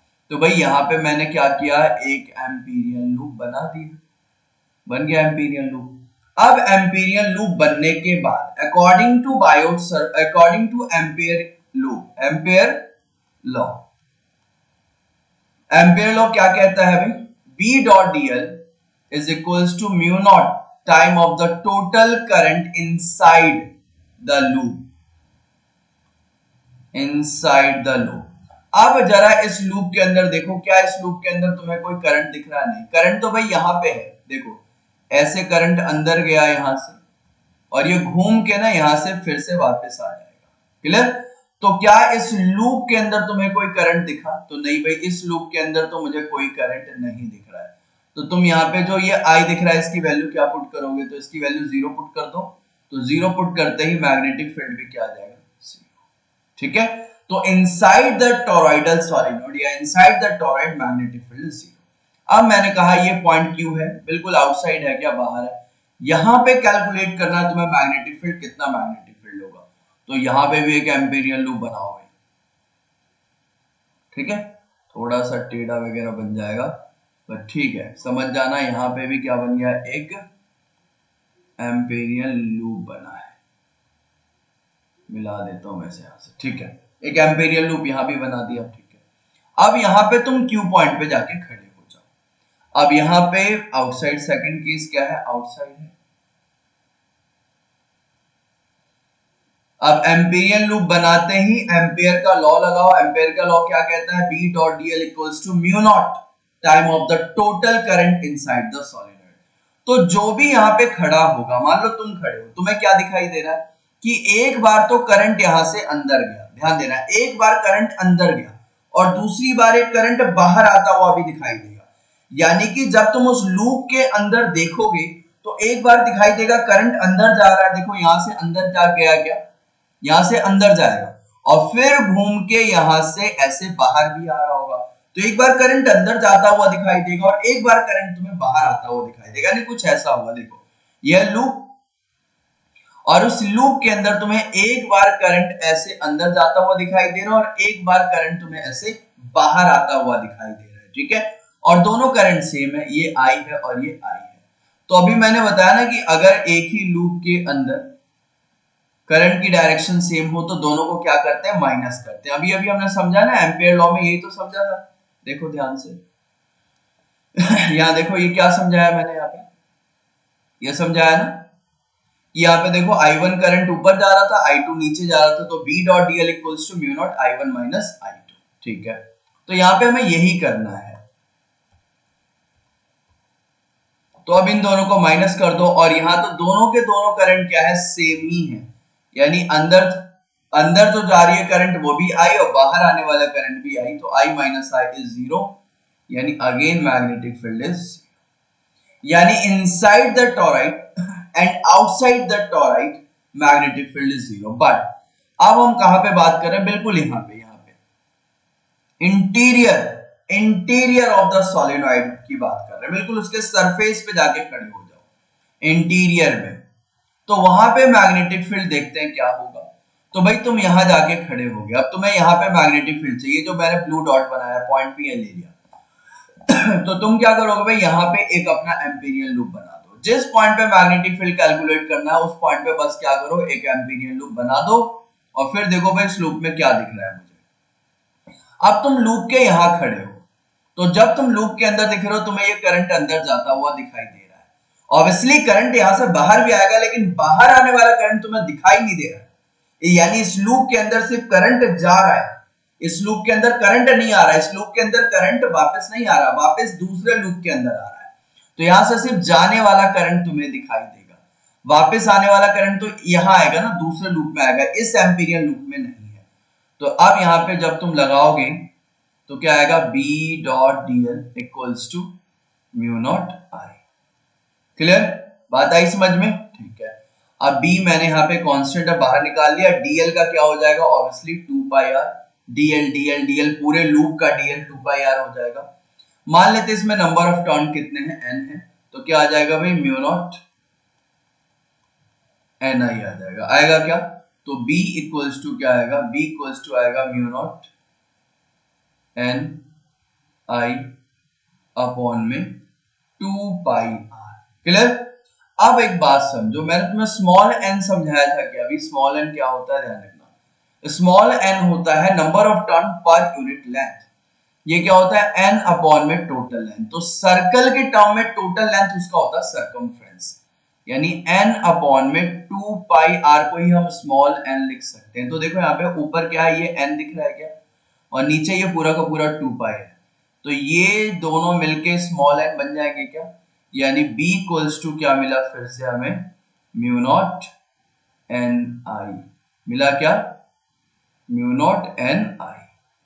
तो जो फार्मूला हमें सोलिनॉइड के लिए मिला वही फार्मूला हमें टॉरॉइड के लिए मिला। तो सोलिनॉइड के एज पे मैग्नेटिक फील्ड हाफ होता है, अंदर magnetic field B equals to mu naught n I होता है।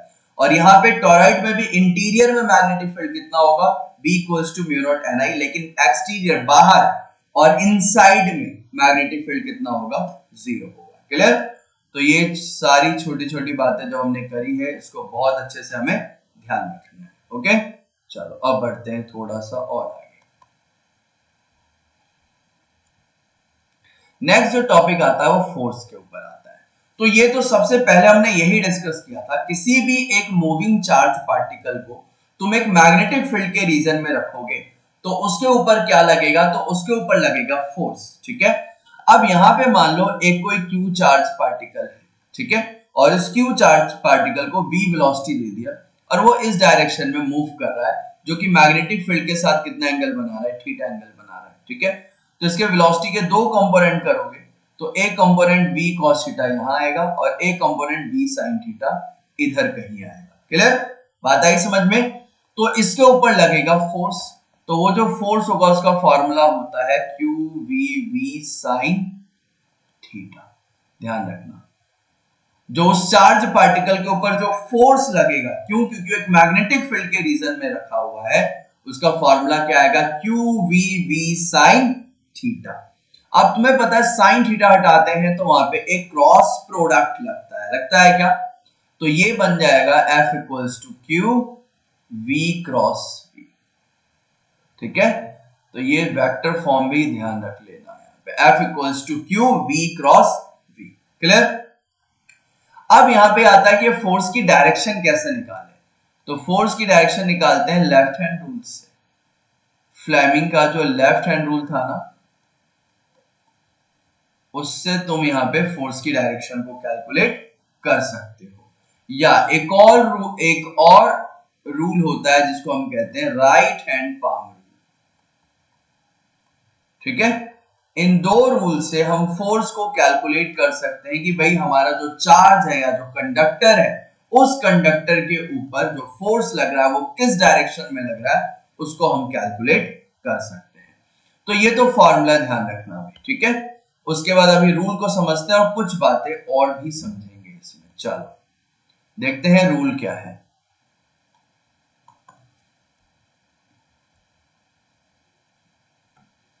अच्छा, रूल समझने से पहले कुछ छोटे छोटे टर्म्स उनको देख लो।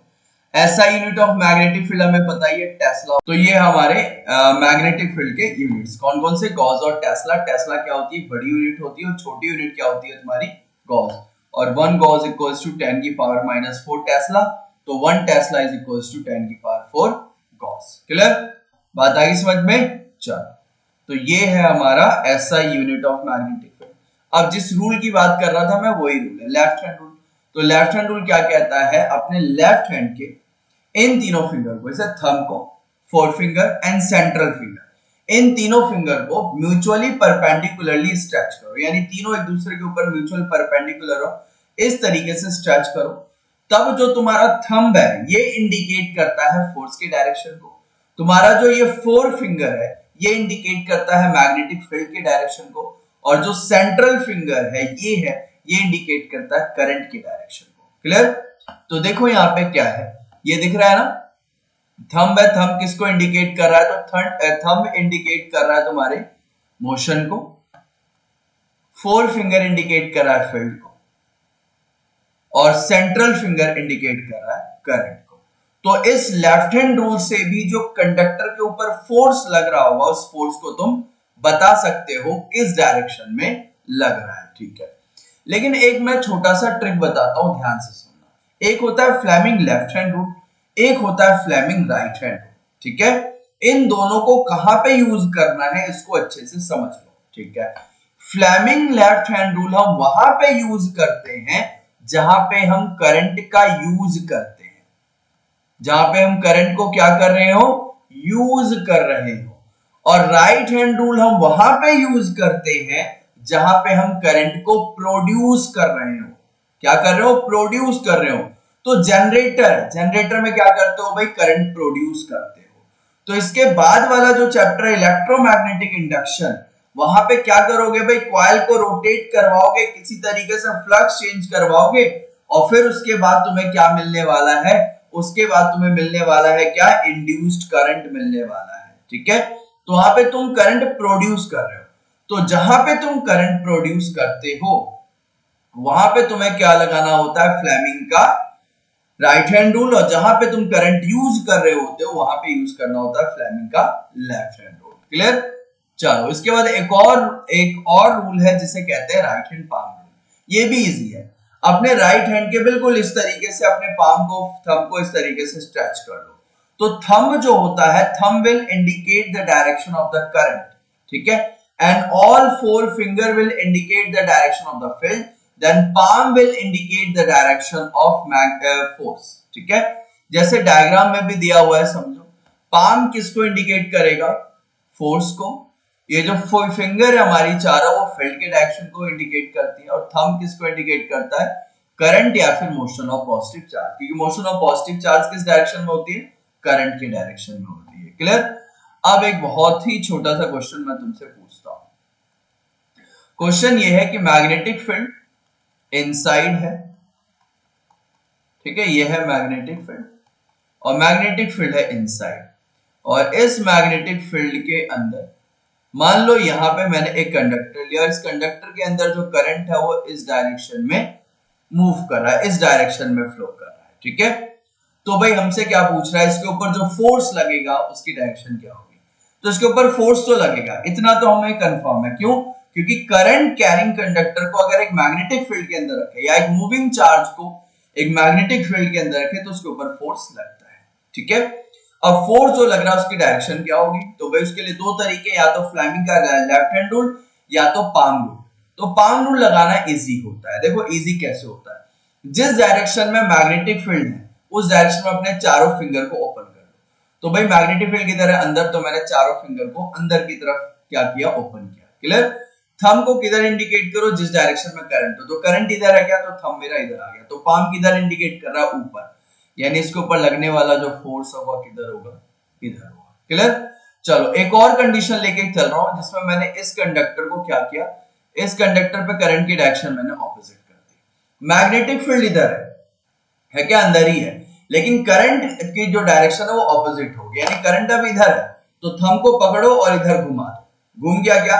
अब जो मेरा पाम है वो कहां इंडिकेट कर रहा है, नीचे की तरफ आ रहा है क्या, यानी अब इस कंडक्टर के ऊपर जो फोर्स लगेगा उसकी डायरेक्शन क्या होगी, नीचे होगी, डाउनवर्ड होगी। क्लियर। तो इस तरीके से तुम पाम रूल को यूज कर सकते हो, और यहाँ पे लेफ्ट हैंड रूल तो यूज करोगे, और लेफ्ट हैंड रूल से तो तुम फैमिलियर हो ही बहुत अच्छे तरीके से। चलो नेक्स्ट आता है लॉरेंज फोर्स। तो लॉरेंज फोर्स क्या होता है, एक ऐसा रीजन जहां पे इलेक्ट्रिक फील्ड भी है और मैग्नेटिक फील्ड भी है, और वहां पे तुमने एक चार्ज पार्टिकल को रखा, एक मूविंग चार्ज पार्टिकल को रखा, तो उसके ऊपर इलेक्ट्रिक फील्ड भी लगेगा और उसके ऊपर मैग्नेटिक फील्ड की वजह से भी फोर्स लगेगा। यानी अब उस चार्ज पार्टिकल के ऊपर दो दो फोर्स लगेंगे क्या, एक इलेक्ट्रिक फील्ड भी लगाएगा और एक तुम्हारा मैग्नेटिक फील्ड भी लगाएगा। क्लियर। तो वहां जो टोटल फोर्स होगा due to the electric field and due to the magnetic field, उसको क्या कहते हैं, लॉरेंज फोर्स कहते हैं। ठीक है। तो देखो डेफिनेशन क्या लिखा हुआ है, the total force experienced by a charge particle moving in a region where both electric and magnetic field are present is called Lorentz force. Clear.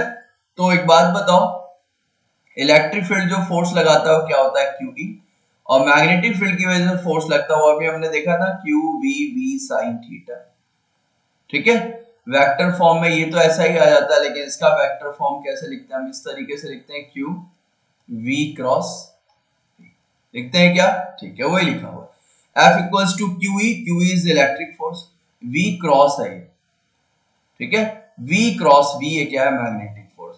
तो ये आ गया टोटल फोर्स, और इसी को हम क्या कहते हैं, लॉरेंज फोर्स कहते हैं। क्लियर है, बात आगे समझ में। चलो अब लॉरेंज फोर्स के बाद थोड़ा सा और आगे देखते हैं क्या है। नेक्स्ट है तुम्हारा क्या, motion of charge particle in an uniform magnetic field. बड़ा इंपॉर्टेंट टॉपिक है, इसे ध्यान से हमें समझना है। चार्ज पार्टिकल का मोशन कहां पे, एक यूनिफॉर्म मैग्नेटिक फील्ड के रीजन में। काफी इंपॉर्टेंट टॉपिक है, motion of charge particle in uniform magnetic field. चलो इसमें छोटी छोटी बातें हैं, समझ लो। पहला क्या है कि मान लो हमारा जो मैग्नेटिक फील्ड है उसकी डायरेक्शन है ये, और तुम्हारा चार्ज पार्टिकल भी इधर ही मूव कर रहा है, इसी डायरेक्शन में। तो इसका पाथ क्या होगा, या इसके ऊपर लगने वाला फोर्स क्या होगा। तो सबसे पहले फोर्स देखो भाई, मैग्नेटिक फील्ड इसी डायरेक्शन में, और चार्ज भी किस डायरेक्शन में मूव कर रहा है, जिस डायरेक्शन में मैग्नेटिक फील्ड है। चलो फोर्स का फॉर्मूला क्या होता है, QVV sin थीटा। थीटा क्या होता है, theta is the angle between velocity of the charge particle या motion of the charge particle and magnetic field. तो यहाँ पे वेलोसिटी और मैग्नेटिक फील्ड दोनों सेम है, तो थीटा जीरो हुआ क्या, और जब तुम थीटा या जीरो पुट कर दोगे तो फोर्स क्या होगा, जीरो होगा। यानी इस चार्ज पार्टिकल के ऊपर कोई भी मैग्नेटिक फोर्स नहीं लगता है। ठीक है, यानी अगर कोई मैग्नेटिक फोर्स लग ही नहीं रहा तो अपने v वेलोसिटी की वजह से अपना ये पाथ पे मूव करेगा, यानी यहाँ कोई पाथ चेंज नहीं होगा and charge particle will move in straight line. Charge particle किधर मूव करेगा? स्ट्रेट लाइन में मूव करता है। क्लियर? बात आई समझ में? यानी जिस डायरेक्शन में मैग्नेटिक फील्ड है उसी डायरेक्शन में अगर चार्ज पार्टिकल है तो वहां पे कोई भी फोर्स उसके ऊपर मैग्नेटिक फोर्स नहीं लगता है, तो उसका पाथ भी चेंज नहीं होगा। लेकिन अब यहाँ पे हम क्या कर रहे हैं, चार्ज पार्टिकल के मोशन को थोड़ा सा चेंज कर रहे हैं। जैसे ये समझो यहाँ पे, अब यहाँ पे क्या है, मैग्नेटिक फील्ड का है अंदर की तरफ। अब चार्ज पार्टिकल को मैंने मैग्नेटिक फील्ड के अंदर इस तरीके से थ्रो किया कि मैग्नेटिक फील्ड से कितना एंगल बना रहा है, 90 डिग्री, यानी चार्ज पार्टिकल इस तरीके से रोटेट कर रहा है। यानी जब तुम चार्ज पार्टिकल को, ये को देखो टर्म क्या लिखा हुआ है, when the initial velocity is perpendicular to the magnetic field, यानी velocity of charge particle is perpendicular to the field, it means theta is 90 degree.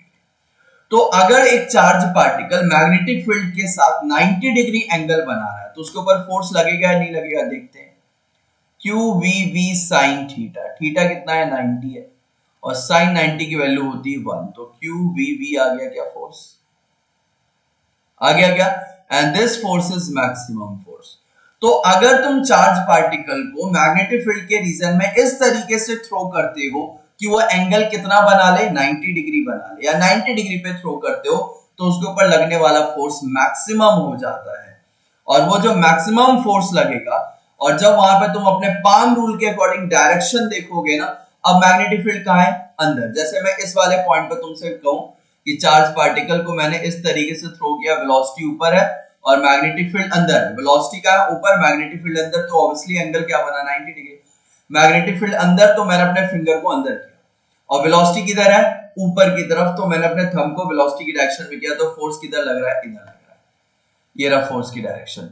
जैसे ही थोड़ा आगे और बढ़ेगा फोर्स ऐसा लगेगा, थोड़ा आगे और बढ़ेगा, v वेलोसिटी से आगे बढ़ने की कोशिश करेगा लेकिन मैग्नेटिक फोर्स इसको ऐसा खींचेगा, ठीक है। और इसकी वजह से जो चार्ज पार्टिकल है वो किस पाथ पे मूव करेगा, सर्कुलर पाथ पे मूव करेगा। क्लियर? तो तुम्हें यही ध्यान रखना है कि अगर चार्ज पार्टिकल मैग्नेटिक फील्ड के साथ 90 डिग्री का एंगल बना रहा है तो उसका जो मोशन होगा कैसा होगा, सर्कुलर पाथ पे होता है, और वहां पे फोर्स भी क्या लगता है, मैक्सिमम लगता है।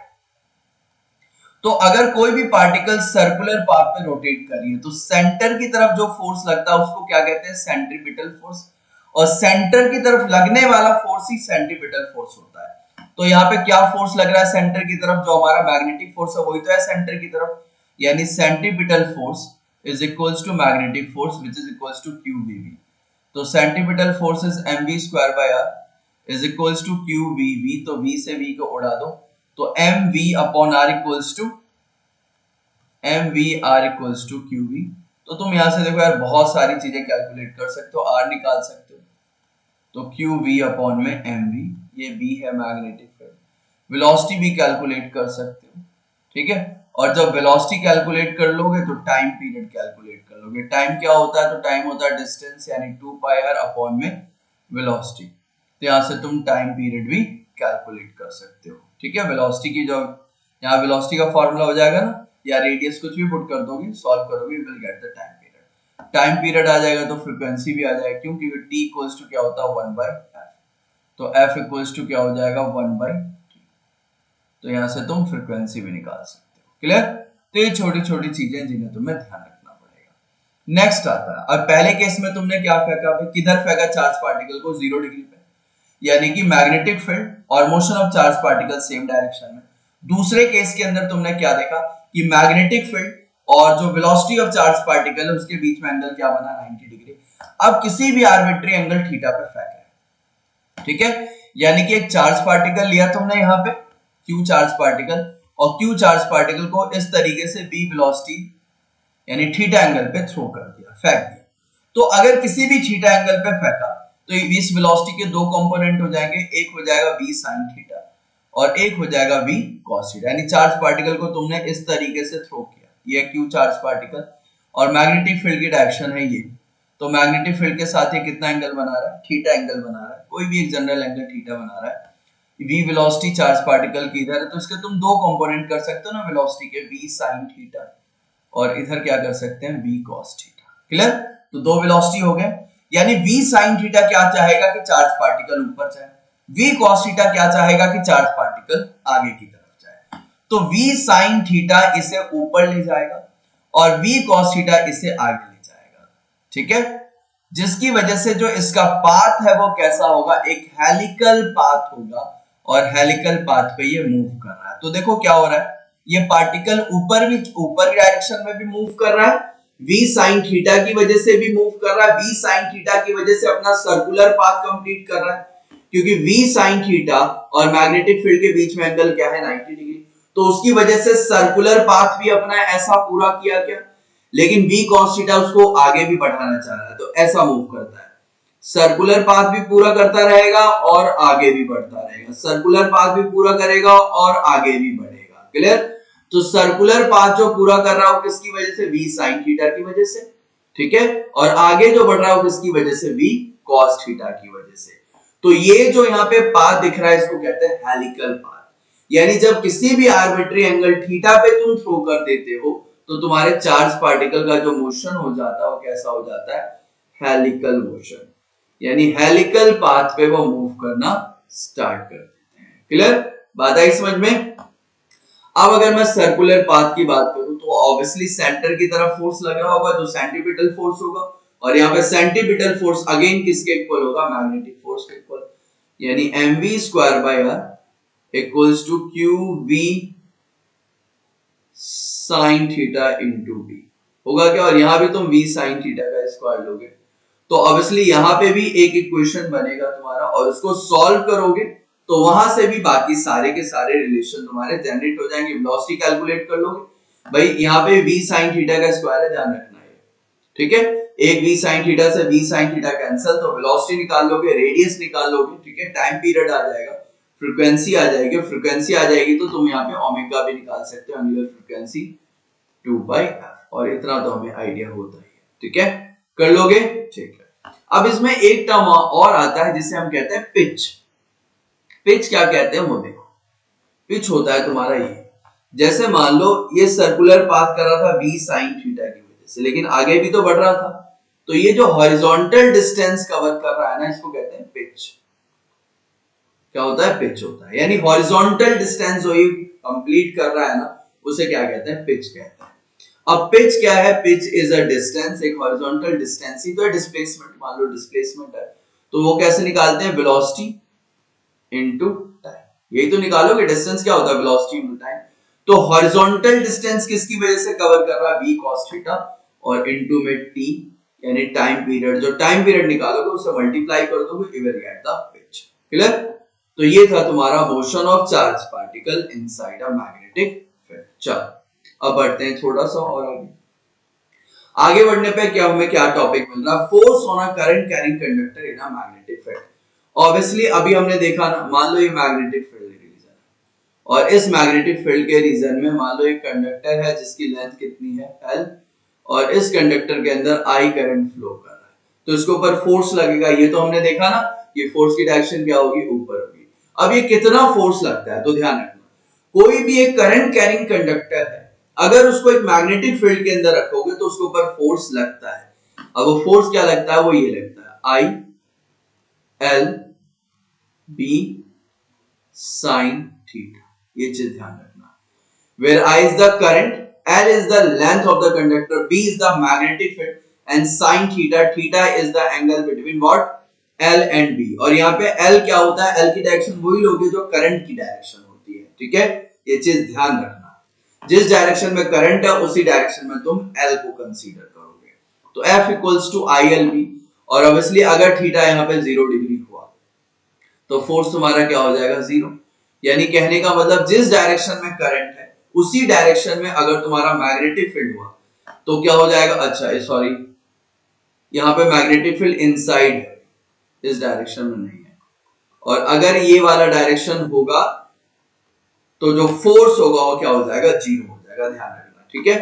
जैसे मैंने कहा मैग्नेटिक फील्ड की डायरेक्शन ये है और करंट भी तुम्हारा इसी डायरेक्शन में, तो इस कंडक्टर के ऊपर कोई भी फोर्स नहीं लगेगा, फोर्स क्या रहेगा, 0 रहेगा। क्लियर?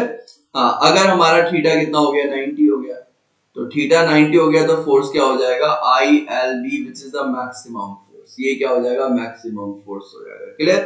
तो ये तो बहुत ही छोटी छोटी बातें थी जिनको तुम्हें ध्यान रखना है। क्लियर हो गया यहां तक। नेक्स्ट क्या आता है force between two parallel current carrying conductor. दो पैरेलल करंट कैरिंग कंडक्टर है, उन दोनों में करंट फ्लो कर रहा है, तो दोनों क्या करेंगे एक दूसरे के ऊपर फोर्स लगाएंगे। क्यों लगाएंगे समझो। जैसे कि मान लो यहाँ पे दो कंडक्टर है, ठीक है, फर्स्ट केस लेके चल रहा हूं। फर्स्ट केस में दोनों कंडक्टर में ये फर्स्ट केस इसे मानो, इसे सेकंड मान लो।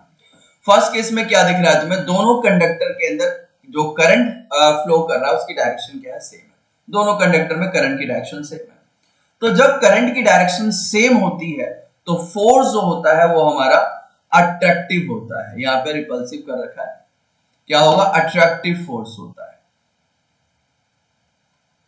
दोनों एक दूसरे को क्या करते हैं अट्रैक्ट करते हैं, यानी दोनों एक दूसरे के ऊपर फोर्स लगाएंगे और वो जो फोर्स लगाते हैं उनका नेचर कैसा होता है अट्रैक्टिव होता है। ध्यान, ठीक है।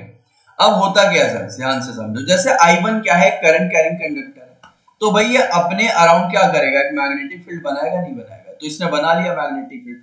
अब उस मैग्नेटिक फील्ड के रीजन में क्या आ गया I2 करंट वाला कंडक्टर आ गया क्या। तो अगर किसी भी मैग्नेटिक फील्ड के रीजन में कोई दूसरा करंट कैरिंग कंडक्टर आ गया तो उसके ऊपर क्या लगेगा फोर्स लगेगा।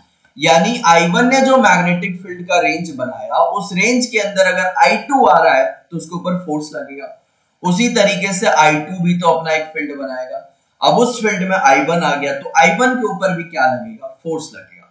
और फोर्स की डायरेक्शन निकालने के लिए तुम्हारे पास लेफ्ट हैंड रूल है, ठीक है। उस रूल से तुम फोर्स की डायरेक्शन को बहुत अच्छे से कैलकुलेट कर सकते हो। तो तुम्हें ये दिखेगा कि एक फोर्स की डायरेक्शन ये है और एक फोर्स की डायरेक्शन ये है, यानी ये दोनों एक दूसरे को क्या करते हैं अट्रैक्ट करते हैं। अब ये जो फोर्स है इसकी वैल्यू क्या होगी, इसका मैग्नीट्यूड क्या होगा। क्योंकि ये कंडक्टर जो होते हैं इनफाइनाइट लेंथ के हैं, काफी बड़े हैं, तो इनका जो फोर्स निकालते हैं वो एक यूनिट लेंथ पे निकालते हैं, ठीक है। तो यहाँ देखो F/L यानी force acting on per unit length is equals to mu naught I1 I2 upon में 2 पाई r। r क्या है, r is the distance between the conductors, ये दोनों कंडक्टर के बीच का डिस्टेंस है r। क्लियर। अब इसी तरीके से यहाँ पे एक और कंडीशन लेने, इस कंडीशन में क्या है करंट की डायरेक्शन क्या हो गई ऑपोजिट हो गई। यानी एक में करंट कहां जा रहा है ऊपर, दूसरे में करंट कहां आया नीचे आया। क्लियर। तो अगर तुम्हारे करंट की डायरेक्शन क्या है ऑपोजिट है तो दोनों कंडक्टर एक दूसरे को रिपेल करेंगे। डायरेक्शन भी यहाँ पे गलत हो गया, ठीक है, इसे भी चेंज कर देना। यानी एक इधर भगेगा और दूसरा इधर, दोनों एक दूसरे को रिपेल करेंगे। तो रिपेल करेंगे तो ऑब्वियसली एक दूसरे को अपने से दूर भगाने की कोशिश करते हैं, ठीक है। अब ये भी एक दूसरे के ऊपर जो फोर्स लगाएंगे ना उसकी वैल्यू भी इतनी होती है। यानी फोर्स जो फॉर्मूला है ना फोर्स निकालने का वो सेम होता है बिटवीन टू कंडक्टर, वो चेंज नहीं होगा। वो ये रहेगा mu naught I1 I2 upon में 2 पाई r, वो चेंज नहीं होगा। सिर्फ हाँ फोर्स की डायरेक्शन चेंज हो जाती है। अगर दोनों कंडक्टर में करंट की डायरेक्शन सेम है तो वो दोनों एक दूसरे को अट्रैक्ट करते हैं। अगर दोनों कंडक्टर में करंट की डायरेक्शन ऑपोजिट है तो वो दोनों एक दूसरे को रिपेल करते हैं। क्लियर। तो ये चीज बहुत अच्छे से ध्यान रखना। चल क्लियर हो गया। तो आज की क्लास में हम यहीं तक रखते हैं। आज हमने कहां तक फोर्स तक बहुत अच्छे से कंप्लीट कर लिया इस चैप्टर का। इस चैप्टर का एक और पार्ट होगा जो काफी इंपॉर्टेंट रहने वाला है, क्योंकि उस पार्ट के अंदर हम torque, moving coil galvanometer and conversion इसको बहुत अच्छे से समझने वाले हैं। गैल्वेनोमीटर को कन्वर्ट करके एमीटर और वोल्ट मीटर कैसे बनता है वो सीखने वाले हैं। तो नेक्स्ट सेक्शन इससे और भी ज्यादा इंफॉर्मेटिव, इंटरेस्टिंग और मोस्ट इंपॉर्टेंट रहने वाला है, क्योंकि वहां से क्वेश्चन हर एक साल पूछे जाते हैं। Moving coil galvanometer, conversion of galvanometer into ammeter and voltmeter काफी इंपॉर्टेंट टॉपिक है। तो आज के सेशन में यही तक रखते हैं। नेक्स्ट सेशन के अंदर उन सभी टॉपिक्स को हम बहुत अच्छे से डिस्कस करने वाले हैं। तो बहुत अच्छे से पढ़ाई करो, और अगर कोई डाउट आता है तो क्या करना है भाई, आप कमेंट करके हमसे पूछ सकते हो। और बाकी आज जितनी भी हमने चीजें समझी उसको बहुत अच्छे से रिवाइज करना है, उससे रिलेटेड आपको क्वेश्चन सॉल्व करना। तो अगर आपको ये आज का सेशन इंटरेस्टिंग लगा हो, इंफॉर्मेटिव लगा हो, तो क्या करना है, हमारे चैनल को सब्सक्राइब करना है, वीडियो को लाइक करना और अपने फ्रेंड्स, क्लासमेट्स के साथ इस वीडियो को शेयर भी करना है। तो बहुत अच्छे से पढ़ाई करो, तब तक के लिए बाय।